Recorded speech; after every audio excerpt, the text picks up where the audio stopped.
प्रेमी भाई बहनों, एक बार हमारे गुरु महाराज परम संत बाबा जय गुरुदेव जी महाराज, सन 70 और 75 के दशक की बात है। गुरु महाराज हमारे कलकत्ता में एक बहुत विशाल पार्क बना हुआ, विक्टोरिया पार्क के नाम से, गुरु महाराज उसी बगिया में बैठे हुए थे। बगल से दो सेठ आए और दोनों सेठ गुरु महाराज के बगल में आकर बैठ गए। सामने देखा तो एक माली घास काट रहा था। अब घास काटते काटते माली को नींद आ गई और वह घास के ऊपर सो गया। अब दोनों सेठ आपस में बातचीत करने लगे तो देखो उस माली को, हमसे ज्यादा सुखी तो वो माली है, कम से कम उसे नींद तो आ रही, हम लोगों को नींद तक नहीं आती, नींद की गोलियां खा खा करके सोना पड़ता। गुरु महाराज उन सेठों की बात सुन रहे थे। गुरु महाराज बोले कि अरे भाई सेठ जी, तुमने अपने आप क्यों फैसला कर लिया? जाओ पहले माली से पूछ करके आओ क्या वो सुखी है या नहीं है। गुरु महाराज की बात को मान करके दोनों सेठ माली के पास गए, जगा करके पूछा कि भाई हमारे सवाल का जवाब दे दो, क्या तुम सुखी हो या नहीं हो? तो माली बोला, अरे बाबूजी, हम कहाँ सुखी हैं? सुखी तो देखो महलों में जो रह रहे, ऊंची ऊंची इमारतों में जो रह रहे, वे लोग सुखी हैं, हम कहाँ सुखी हैं। गुरु महाराज उसकी बातों को सुन करके कहने लगे कि देखो ये सेठ कह रहा है कि माली सुखी है और माली कह रहा है सेठ सुखी है, और वास्तविकता यही है, यहां कोई सुखी नहीं। ना सुख विद्या के पढ़े, ना सुख वाद विवाद, साध सुखी सहजो कहे, जो लागे सुन्न समाद। न आलिम फाजिम सुखी हैं, न गुणी ज्ञानी सुखी हैं, न बड़े बड़े बुद्धिमान सुखी हैं। अरे सुखी वही है जिसने दुनिया में से अपने मन को निकाल करके मालिक के चरणों में लगाया हुआ। इसीलिए महात्मा कहते हैं, लगो तुम अब चढ़कर सतनाम। अगर तुम सुख पाना चाहते हो, अगर तुम शांति पाना चाहते हो, तो सतनाम की खोज करो, उस परमात्मा की भक्ति करो। क्योंकि जितना समय तुम्हारा ध्यान मालिक की भक्ति में लगा रहेगा, तुम दुनिया में 2-4 दिन जरूर सुख हासिल कर सकते हो। और अगर तुम्हारा ध्यान मालिक की भक्ति से हट जाएगा, ये सारी दुनिया तुम्हारे लिए दुख का रूप बन करके खड़ी हो जाएगी। प्रेमी भाई बहनों, आप लोग विचार करिए, सभी लोग बुद्धिमान हो, अपनी अपनी बुद्धि से स्वयं विचार करो। एक छोटा सा बच्चा अपने पिता की उंगली पकड़ करके मेला या नुमाइश में घूमने जाता है। उसे मेले की हर साजो सामान बड़ी खूबसूरत नजर आती है। किसी जगह खेल खिलौनों की दुकानें लगी, कहीं गुड्डे गुड़ियों की दुकानें लगी, कहीं झूलों की दुकानें लगी, कहीं मिठाई और पकवान की दुकानें लगी, कहीं समोसे और जलेबी की दुकानें लगी। वो बच्चा यही सोचता है कि शायद ये खुशी हमको इस मेले के साजो सामान से प्राप्त हो रही। और अगर भूल करके भी वो बच्चा अपने पिता की उंगली छोड़ देता है, तो वह सारा साजो सामान उसी जगह पर रहता है, लेकिन बच्चा रोने चिल्लाने लगता है, चीखने लगता है। तब उसे खुद ब खुद महसूस होता है ये खुशी हमें तभी तक प्राप्त हो सकती है जब तक हमने अपने पिता की उंगली पकड़ रखी थी। हमारा पिता कौन है? वो परमात्मा है, वो परमेश्वर है जिसने अंड खंड ब्रह्मांड की रचना की। जितना समय तुम्हारा ध्यान मालिक की भक्ति में लगा रहेगा, तुम दुनिया में 2-4 दिन जरूर सुख हासिल कर सकते हो। और अगर तुम्हारा ध्यान मालिक की भक्ति से हट जाएगा, तो सारी दुनिया तुम्हारे लिए दुख का रूप बन करके खड़ी हो जाएगी। इसीलिए महात्मा कहते हैं, भाई चारों तरफ से अपने ख्याल ध्यान को समेट करके एक मन एक चित्त हो करके उस परमात्मा की भक्ति करो। अपनी सूरत को अपनी जीवात्मा को उस शब्द के साथ जोड़ दो। सुरत शब्द नाम की कमाई करना, सब जतन दूर अब धरना। कोई दूसरा उपाय करने की जरूरत नहीं है। ऐसा नहीं कि गंगा गए गंगा राम बन गए और जमुना गए तो जमुना दास बन गए, ये भी कर ले वो भी कर ले। कोई ना कोई उपाय कारगर होगा ही। प्रेमी भाई बहनों, इस बात को हमेशा ध्यान में रखिएगा, जो पानी 100 सुराखों से बहेगा वो कभी खेत नहीं सींच सकता। अगर हम अपने ध्यान को दुनिया में चारों तरफ फैलने देंगे, हम कभी कुछ भी प्राप्त नहीं कर सकते। नाम विसार चले है निमार्ग, अंत काल पछताई। नाम की कमाई का तरीका छोड़ करके और किसी रास्ते पर चल करके देख लो, अंत समय पछताना पड़ेगा। इसीलिए महात्मा कहते हैं, भाई सुरत शब्द नाम की कमाई करना, सब जतन दूर अब धरना। जितने भी महात्मा इस धरती पर आए, उस मालिक को पाया, सुरत शब्द नाम योग की साधना करके ही पाया। देखिए, सबसे पहले कबीर साहब आए। कबीर साहब ने सुरत शब्द नाम योग की साधना जारी की। उसके बाद गुरु नानक साहब आए। गुरु नानक साहब ने भी सुरत शब्द नाम योग की साधना जारी की। उसके बाद और भी महात्मा आए, कबीर, नानक, दादू दरिया, भीखा साहब, पलटू साहब, जगजीवन साहब। आप यहीं काशी में चले जाइए, देखिए रैदास जी महाराज हुए, पूरे महात्मा थे। उन्होंने भी उस मालिक को पाया तो सुरत शब्द नाम योग की साधना करके ही पाया। आप इधर चित्रकूट में चले जाइए, देखिए गोस्वामी जी महाराज हुए, जिन्होंने रामचरितमानस बनाई, जिसका पाठ आप सभी लोग अपने अपने घरों में, मंदिरों में बैठ करके करते हो। गोस्वामी जी महाराज केवल एक कवि ही नहीं थे। 18 वर्ष की आयु में गोस्वामी जी महाराज ने सुरत शब्द नाम योग की साधना करके उस मालिक को प्राप्त किया। आप इधर राजस्थान में चले जाइए, देखो मीराबाई हुई, सहजोबाई हुई। मीराबाई के गुरु देखिए रैदास जी महाराज हुए। मीराबाई ने भी उस मालिक को पाया तो सुरत शब्द नाम योग की साधना करके ही पाया। प्रेमी भाई बहनों, ये सुरत शब्द नाम योग की साधना है। इस साधना की 3 क्रियाएं हैं। पहला है सुमरन, दूसरा है ध्यान और तीसरा है भजन। सुमरन कहते हैं अपने गुरु को याद करना, ध्यान कहते हैं अपनी दिव्य दृष्टि को खोलना, और भजन कहते हैं कान में उंगली डाल करके उस शब्द को सुनना, उस नाम को सुनना, उस देववाणी आकाशवाणी को सुनना जो 24 घंटे तुम्हारे सब के अंदर गूंज रही है। तो प्रेमी भाई बहनों, कैसे आप लोग सुमरन करोगे, कैसे आप लोग ध्यान करोगे और कैसे आप लोग भजन करोगे?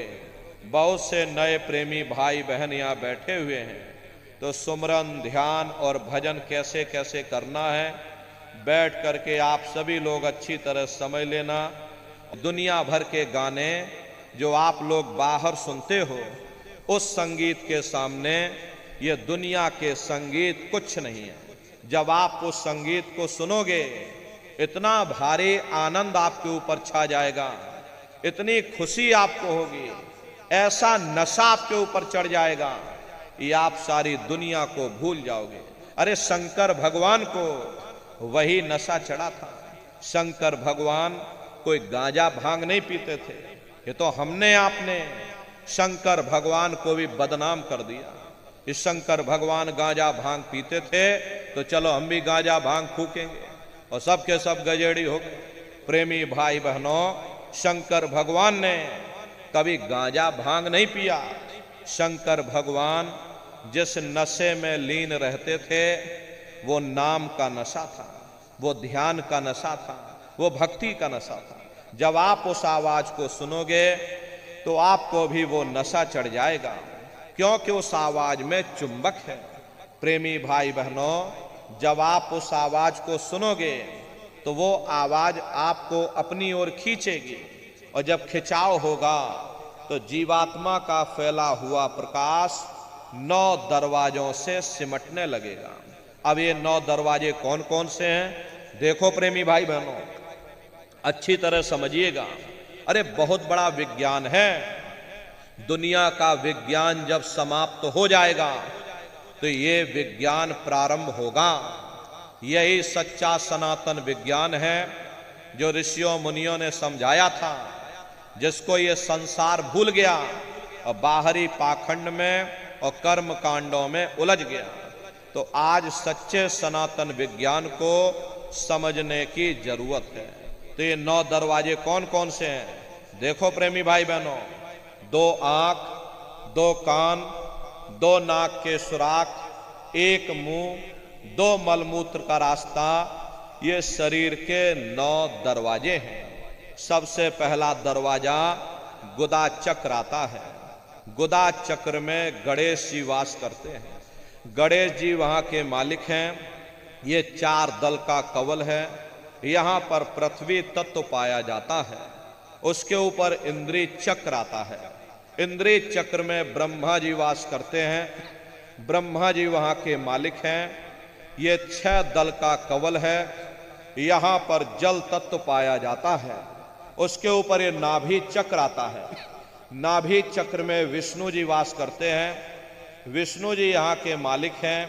ये 8 दल का कवल है। यहाँ पर अग्नि तत्व पाया जाता है।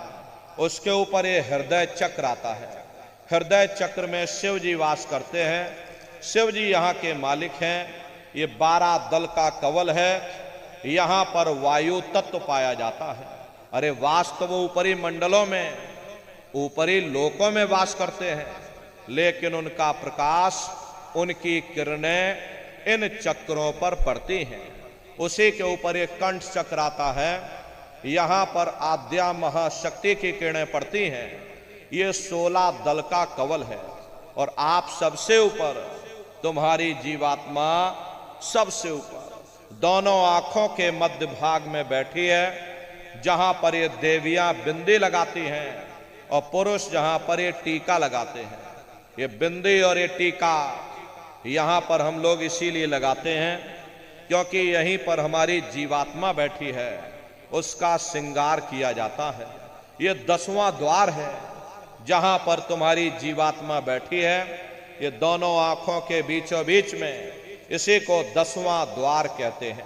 अरे आप लोग रोज चौपाई गाते हो कि मंगल भवन अमंगल हारी, द्रवं सुदशरथि अजर बिहारी। तो इसका अर्थ जरा समझने की कोशिश भी करो प्रेमी भाई बहनों। ये शरीर तुम्हारा मंगल भवन है, तुम्हें अमंगलों से बचाने वाला, तुम्हें नरकों 84 से बचाने वाला ये पंच भौतिक शरीर ही तुम्हारा मंगल भवन है। इस मंगल भवन के 10 दरवाजे हैं और 10वें दरवाजे पर ये अजर बिहारी यानी कि तुम्हारी जीवात्मा बैठी है। और यहीं पर बैठ करके जीवात्मा अपने प्रकाश को 9 दरवाजों में फैलाती है, जिससे तुम्हारा ये शरीर चलता है, तुम्हारे हाथ चलते हैं, तुम्हारे ये पैर चलते हैं। जब आप भजन करोगे और जब घंटे और शंख की आवाज को सुनोगे तो उस आवाज में चुंबक है। वो आवाज आपको अपनी ओर खींचेगी और जब खिंचाव होगा तो जीवात्मा का फैला हुआ प्रकाश 9 दरवाजों से सिमट करके यही 10वें दरवाजे पर इकट्ठा हो जाएगा। और जैसे ही सारी शक्ति, सारी चेतना सिमट करके यहाँ पर इकट्ठी हुई तो शब्द क्या काम करेगा? शब्द तुम्हारी जीवात्मा को खींच करके इस शरीर से बाहर कर देगा। फिर आप अपनी आंखों से देखिएगा, ये हमारा शरीर ये है और हम ये खड़े। आप अपने शरीर से अलग हो जाओगे। जैसे चिड़िया होती है, चिड़िया घोंसले से निकल करके आसमानों की उड़ान भरती है और शाम को फिर अपने घोंसले में आ जाती है। ऐसे ही प्रेमी भाई बहनों, तुम्हारी ये जीवात्मा इस शरीर रूपी घोंसले से निकल करके ब्रह्मांडों की सैर करेगी, देवी देवताओं के दर्शन करेगी, भगवान राम के दर्शन करेगी, भगवान कृष्ण के दर्शन करेगी और घूम करके फिर अपने शरीर रूपी घोंसले में वापस आ जाएगी। प्रेमी भाई बहनों, ये ब्रह्मा विष्णु महादेव जिनकी सारी दुनिया पूजा करती है, अरे आप सभी लोग ब्रह्मा विष्णु और महादेव की पूजा करते हो और पूजा करते करते आपका ये जीवन बीत गया, जिंदगी तुम्हारी बीत गई, लेकिन कभी तुमने विचार ये नहीं किया भाई जिनकी हम पूजा कर रहे, आखिर ये ब्रह्मा विष्णु महादेव कौन है, ये कहां पर रहते हैं, ये क्या काम करते हैं, इनके माँ बाप कौन हैं, भगवान राम कौन है, भगवान कृष्ण कौन है, ईश्वर कौन है, ब्रह्म कौन है, पर ब्रह्म कौन है, ये कहां पर रहते हैं, तो जरा संक्षिप्त में आप लोग समझिएगा, क्योंकि अगर हम इसका वर्णन करेंगे तो लाखों वर्ष हमको लग जाएंगे, एक लोक का वर्णन नहीं हो पाएगा।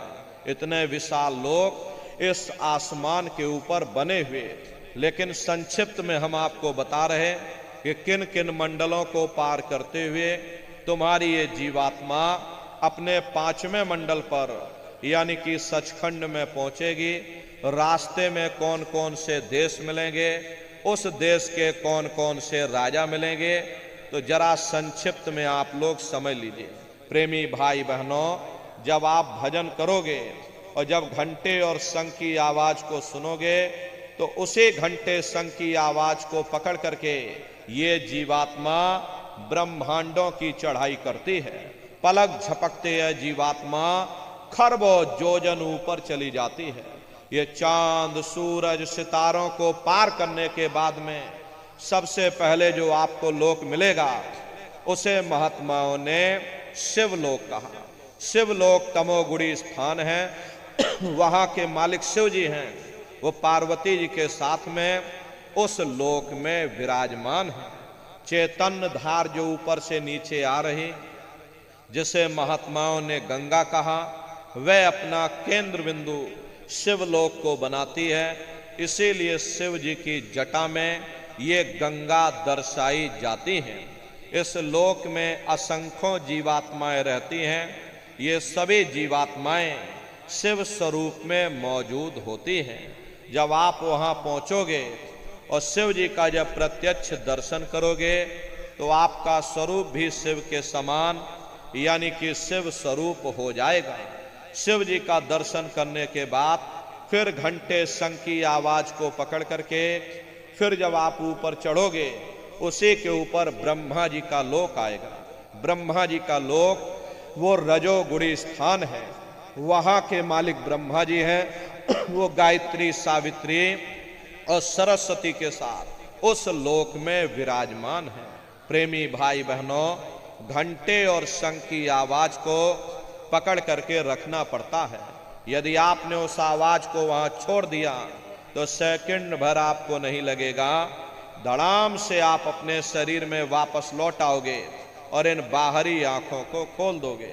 इसीलिए शब्द को पकड़ करके रखना पड़ता है। शब्द सीढ़ी है, शब्द रस्सी है, जिसको पकड़ करके ये जीवात्मा नीचे से ऊपर की ओर चढ़ती है। तो ब्रह्मा जी का दर्शन करने के बाद फिर शब्द को पकड़ करके, घंटे शंख की आवाज को पकड़ करके फिर जब आप ऊपर चढ़ोगे, उसी के ऊपर विष्णु लोक आएगा। विष्णु लोक वो सतोगुणी स्थान है।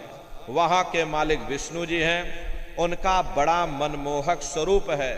उनकी 4 भुजाएं हैं और चारों भुजाओं में शंख गदा पद्म और चक्र सुशोभित है। आप क्षीर सागर में लक्ष्मी जी के साथ विराजमान हैं। ये तीनों देवता ब्रह्मा विष्णु और महादेव अपने अपने लोक में बैठ करके राज कर रहे।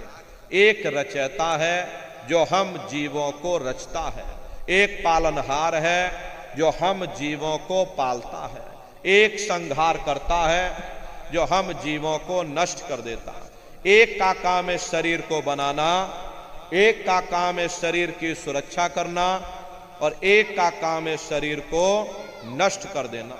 इनकी जो माता हैं वो आद्या महाशक्ति हैं। ब्रह्मा विष्णु महादेव लोक के ऊपर वो आद्या महाशक्ति का लोक आता है। उसी को देवी दुर्गा का लोक कहा जाता है। अरे आप लोग यहाँ नौ दुर्गे की पूजा करते हो, अपने अपने गांव क्षेत्र में सब लोग व्रत रखते हो, उपवास रखते हो, ये तो आपकी श्रद्धा है देवी दुर्गा के प्रति, ये आपकी आस्था है। लेकिन महात्माओं ने कहा था भाई सही मायने में तुम्हारी नौ दुर्गे पूजा कब सफल होगी, जब तुम नौ द्वारों से अपने ख्याल को समेट करके रजोगुण तमोगुण सतोगुण यानी ब्रह्मा विष्णु महादेव के लोक को पार करके जब तुम वहां देवी दुर्गा का दर्शन कर लोगे, तब सही मायने में तुम्हारी नौ दुर्गे पूजा सफल होगी। वहां देवी दुर्गा का दर्शन कर लेने के बाद तुम्हारी भौतिक मनोकामनाएं पूर्ण हो जाती हैं, साधक को रिद्धि सिद्धि और शक्तियां प्राप्त हो जाती हैं। उन शक्तियों को प्राप्त कर लेने के बाद में फिर घंटे शंख की आवाज को पकड़ करके फिर जब आप ऊपर चढ़ोगे, उसी के ऊपर सबसे पहला देश आपको मिलेगा, या यूं कह लीजिए कि पहली राजधानी आपको मिलेगी, जिसे महात्माओं ने सहस दल कवल कहा, वो राजधानी है। आप इस तरह से समझिए जैसे आपके उत्तर प्रदेश की राजधानी लखनऊ है और गाजीपुर आपका जिला है, इसी तरह प्रेमी भाई बहनों वो सहस दल कवल राजधानी है। ये ब्रह्मा विष्णु महादेव के जो लोक हैं उस राजधानी के अंतर्गत आने वाले जिले हैं, और राजधानी का जो मालिक है वो निरंजन भगवान है।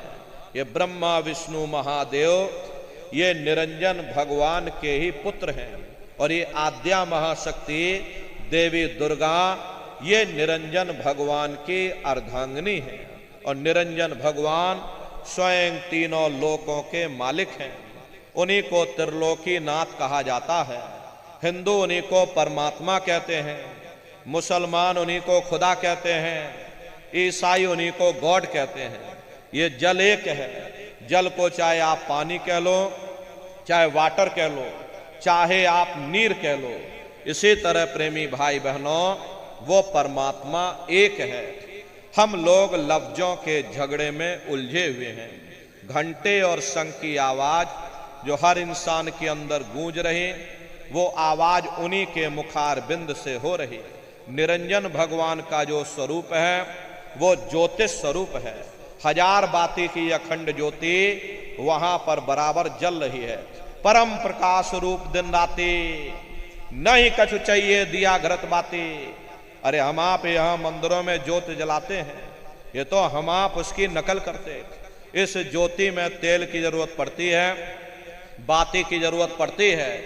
तेल बाती खत्म हो जाए, ज्योति तुम्हारी बुझ जाएगी, लेकिन वो अखंड ज्योति वहां पर ऐसी जल रही जिसमें ना तेल की जरूरत है और ना बाती की जरूरत है।